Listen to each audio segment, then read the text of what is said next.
여러분 안녕하세요. 이지어 사이언스 TV의 정인성 강사입니다. 자, 드디어 무기화학에 들어갔습니다. 자, 무기화학은 이때까지 배웠던 기초화학이나 이론화학과는 달리 좀 공부 방법이 다릅니다. 어떻게 공부하느냐? 자, 무기화학은요 99%의 암기와 1%의 이해가 필요한 과목이다라고 얘기할 수가 있는데, 이 99%의 암기를 선생님이 직접 다 해줄 수는 없죠. 맞죠? 그러니까 여러분들이 얼마나 이 책 내용을 많이 보고 많이 이해하느냐에 따라서 달려 있습니다. 하지만 이 99%의 암기에 도움이 될 만한 암기의 정리 방법이라든지 아니면 외우는 요령이라든지 이런 것들은 선생님이 충분히 도와드릴 수가 있겠죠. 그래서 그런 내용을 중점으로 선생님이 이렇게 내용을 전달할까 합니다. 자, 무기화학의 제일 첫 번째 내용은 바로 염소의 제법입니다. 염소, 여러분 다 알다시피 Cl2라고 하는 기체인데, 그 순수한 Cl2의 기체는 어떻게 만들어지는지 그 제법을 이야기해 보도록 하겠습니다.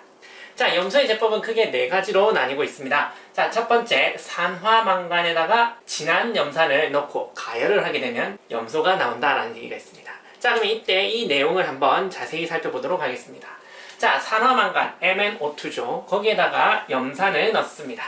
그랬더니 MnCl2와 H2O 그리고 염소가 나오게 된다라고 합니다. 자, 이 내용은요 여러분 잘 보셔야 되는데, MnO2는 보통 여러분 촉매로 많이 쓰이죠. 자, 촉매라고 하는 것은 자신은 반응하지 않고 다른 물질의 반응 속도를 빠르게 해주는 물질이다 라고 알고 있을 겁니다. 하지만 이때 MnO2는요 보통 이용되는 촉매의 내용이 아니라 MnO2가 MnCl2로 바뀌고 있습니다.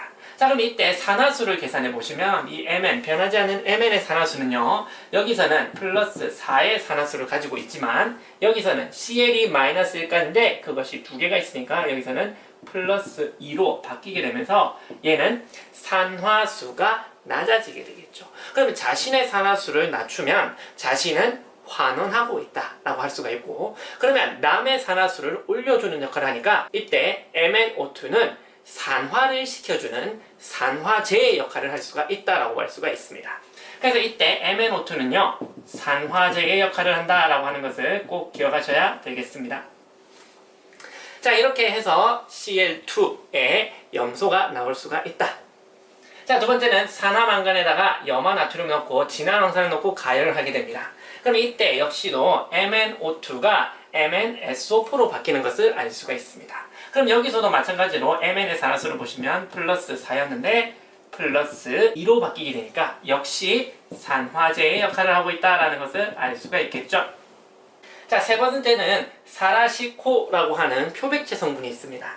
이 표백제 성분에다가 염산을 넣고 가열을 하게 되면 얘네들은 반응이 일어나면서 염소가 나오게 됩니다. 근데 이 사라시코라고 하는 것은 화학식을 잘 보셔야 되는데 화학식 복잡하게 생겼습니다. 그리고 또 이 화학식으로 나타내는 방법이 두 가지가 표현되는 경우가 많습니다. 어떤 경우에는 이렇게, 또 다른 책에서는 이렇게 표현되는 경우가 있습니다. 이 둘 다 사라시코라고 볼 수가 있는데, 첫 번째 CaCl, ClO, H2O라고 하는 것은 일반적인 사라시코고, CaClO의 두 개의 H2O라고 이렇게 표현하고 있는 것은 고도 사라시코라고 해서 농도가 높다 이렇게 생각하시면 되겠습니다. 그래서 보시면 여기에 CL이 두 개 들어오고 산소의 개수가 조금 다르고 그리고 HCl의 개수도 조금 달라집니다. 그러다 보니까 나올 수 있는 염소의 개수도 다르다라고 하는 것을 생각할 수가 있겠습니다. 그래서 결과적으로 보시면 반응물 사라시코에다가 염산을 넣는 것은 동일하고 나오는 CaCl2 그리고 H2O가 나오는 것은 동일하다. 그리고 Cl2도 나오더라 라고 하는 것만 기억하시면 되겠습니다. 즉 둘 다 사라시코다 라고 얘기할 수가 있다 라고 생각하시면 되겠습니다.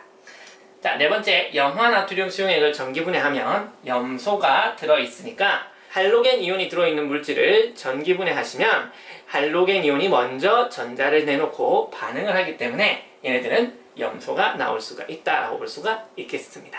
자, 이렇게 네 가지 꼭 기억하셔야 되지만 그래도 무엇보다 더 중요한 것은 바로 첫 번째 반응이다 라고 볼 수가 있겠습니다. 이 첫 번째 반응은 실험으로 나오는 문제가 많습니다. 그렇기 때문에 이 실험을 어떻게 파악해야 되는지 정확하게 파악하는 연습도 해보셔야 되겠습니다. 자, 그러면 이 산화망간과 진한 염산을 가열해서 염소를 만드는 방법에 대해서 설명해 보도록 할게요. 자, 여기 가열기구가 있네요. 자, 여기 산화망간을 넣어놓고 염산을 한 방울 한 방울 떨어뜨리면서 가열을 하게 되겠죠. 자, 그러면 이 염산과 산화망간이 반응해서 당연히 염소기체가 발생을 하겠죠. 자, 그런데 염산이다라고 하는 것의 특징을 한번 생각해 봅시다. 염산은 HCl, 염화수소 기체가 물에 녹아있는 수용액을 말하는 거죠. 그러면 이것을 가열을 하게 되면 어떻게 될까요? 일단 수용액이 가열을 하게 되는 거니까 수용액에 H2O가 가열이 되면서 밖으로 나오게 되겠습니다.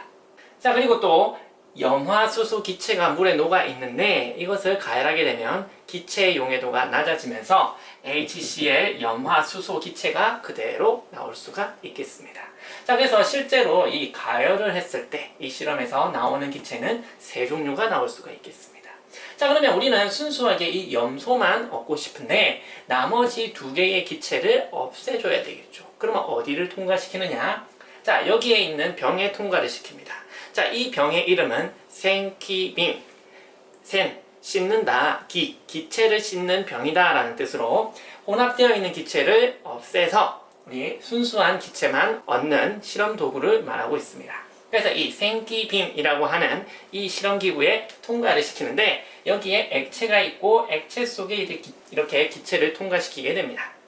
자, 먼저 어떤 액체에 통과시키는지가 중요합니다. 먼저 물에 통과를 시킵니다. 자, 물에 통과시키게 되면 물에 굉장히 잘 녹는 HCl을 제거할 수가 있습니다. 그러면 남은 Cl2 기체와 H2O 기체가 이렇게 밖으로 나오게 되겠죠. 그 다음에는 Cl2만 남기기 위해서 H2O를 없애야 되는데 H2O를 없애기 위해서는 진한 황산 H2SO4에 통과를 시키게 됩니다. 이 진한 황산은 우리 흡습성이라고 해서 습기를 빨아들이는 성질이 있었습니다. 그래서 이 진한 황산에 통과시키게 되면 H2O를 제거할 수가 있게 됩니다. 그러면 순수하게 남은 Cl2 기체가 밖으로 빠져나오는데 이 Cl2 기체는 어떤 치원법을 써야 되는지도 여러분 꼭 기억하셔야 되겠습니다.